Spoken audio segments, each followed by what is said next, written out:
Parang this is the most mature Arjo you've seen so far. I thought it was gonna take 10 years. Oh my God. I'm kidding. Buti wala siyang vlog. De joke. Hello, welcome to my vlog.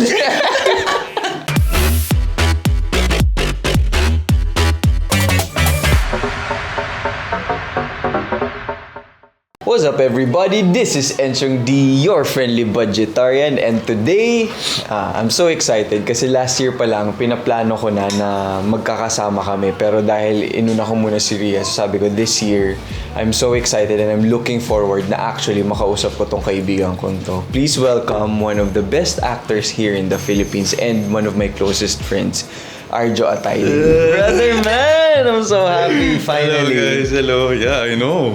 How are you? Good. Good, great, I'm yes. sure. I'm gonna go straight to my honest questions. First, do you remember how we met? I can't remember. Yeah. Parang nalaman ko na lang all of a sudden. We just keep on hanging out. This I would love to tell the actors before, because I know before I started, since I was exposed to the showbiz world. Yeah, because of your mom. Because of my mom, no? So I was exposed to the showbiz world, and you were one of them who went to the house. Sumama kayo nila some of the actors. Which apparently Diba? I honestly don't remember. Yeah. You don't? I can't okay, remember. so I'll tell you. You went to the house. I won't forget that. You went to the house. I met you there. Tapos, hindi kita nakita after nun, a few years eh. But when I joined showbiz, you totally knew who I was. When I said I was like, my mom is Sylvia, ganyan. He actually remembered me. And I would say, not because you're my friend, I would always tell this to people, you're one of the people who never changed since I met you before. He's always one of the actors that I said na he became a friend, or I saw him how real he was even before I entered the industry. He just saw me as a brother, which medyo... Na nagkasama sa trabaho? Oh, nakita kita sa bahay. I met you there from my mom. Nakita kita sa showbiz after on, and you treated me the same. You didn't treat me as a competition. You didn't treat me even if you were Enchong already, you never treated me. Even if I was new, you always treated me fair. That's my kwento with you. As in, this is a background that you always treated me right, even if I was a newbie. I'm glad. Thank you for allowing me to remember that time. Yeah, I met him there, and then yun na. Saan na? Sa ABS na tayo nagkakaroon ba? Until pumunta na sa bahay, and then we started eating. Yeah. Always. Kain ang trip namin. I'm dying to ask you, but sabi ko, okay, I'm just gonna save it kapag ginawa natin tong vlog. And when you were announced that you won the Asian Best Actor, you said, thank you very much for this award, but I'm only one of the good actors here in the Philippines. There are so many good actors here in the Philippines, and I hope you're open to hiring more Filipino actors. For me, it was so unassuming, very humble, and at the same time, generous.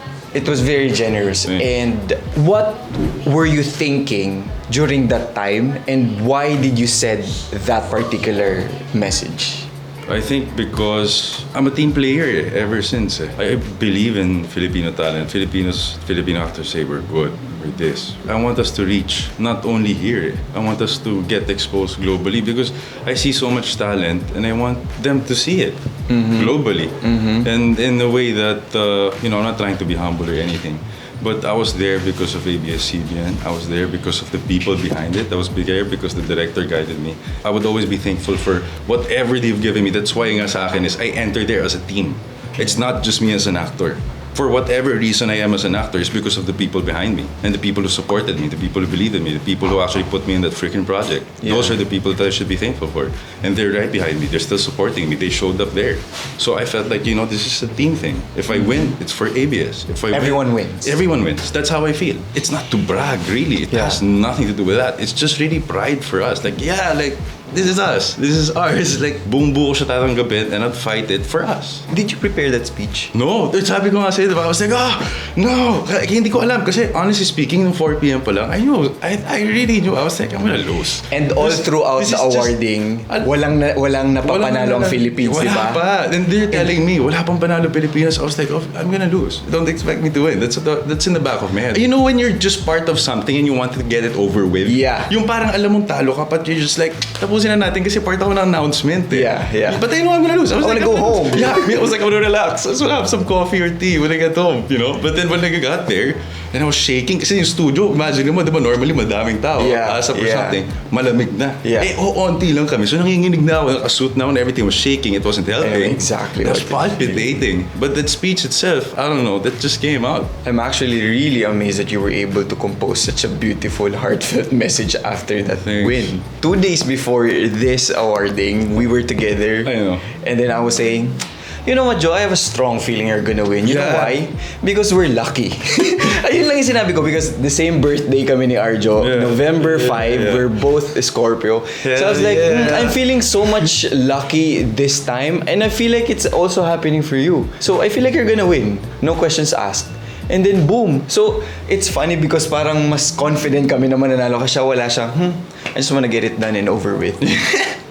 Yeah, kasi yun nga, yung feeling lang talaga na nandun ka, diba? You're part of the list and you just, tapusin na natin tong announcement na to, parang ganun. One of the things na masaya ako na ikwento also is because 2 years ago, we were in Star Awards and I got this award. Yeah. And then I got this very, very nice message, very generous message from Arjo. Sabi niya, don't ever doubt yourself. You are needed. You're a good actor. You're a great actor. Never ever feel that you're not important. And it just gives me that boost because, di ba, nasabi ko naman sa'yo, pag nagkakwentuhan tayo, sometimes I don't know where my position is in the business because I just don't feel like I have the avenue to do it. But you never doubted me. You never doubted my ability as an actor. Did. I'll be honest. I respect actors because they're actors. I also have this different level of respecting actors because they can deliver or perform. They make me believe. I'm not there to compete or anything and say, oh, ito magaling to or anything. You just touched me. And with certain films, I saw you progress because you were a friend. So some other shows I would get to watch. I'm not saying I'm good, nothing like that. But obviously, as a viewer, I'm watching as a viewer. I'm just like, wow, Enchong's actually developing into an actor. It's a different world of when you go to character actor from lead actor to character. You know this. Paglipat mo is, I don't know, I found it smooth. The transition that you had is very smooth to me and you don't have to prove anything. You really don't have to. In the first place, it's just a job. When it was given to you, I didn't feel like you were proving anything. I felt like you were just doing it because you wanted to. And you could see it through the screen. So I get inspired with actors like that who just do their job because they just want to act. Nothing else. You don't ask for anything in return. You don't expect anything in return. You never do. I believe in actors. There are different actors. I could mention different actors as well that I really believe in, and I've seen them progress and just develop, and they touch me when I watch them, and sometimes that's what I look for when I watch. You know, yung hindi mo ina-expect na nanonood ka ng ganyan, kalimutan mo, kaibigan mo na. That's what happened to me when I watched you. When you were actually in the show, I was like, wow, dude, likewise. No, that's how I felt, and I was inspired. I'm just happy you're getting into that path. That's what we wanted, di ba? Lagi natin pinag-uusapan, let's just be character actors. Yeah, just stay here forever. Let's just do whatever role they give us. If it's interesting, then let's go. I'm just proud of the way you actually developed and all these other actors as well that I see grow. I'm very happy to see them grow. It really makes me happy. That's what makes me happy. More than fame, more than anything. That's all just temporary. But your skill, you learn every day. You will develop every day. That's something that you could not unlearn. But yeah, likewise, because during that time na lumabas yung Bagman, sabi ko, parang ayaw kasama si Arjo. Natatakot ako dun. Kasi yung character mo talaga sa Bagman, parang tinatakot ako ni Arjo bilang kaibigan na parang, okay, this can appear because nagawa niya ito, ibig sabihin, a little part of him is there. That's how we do it, di ba?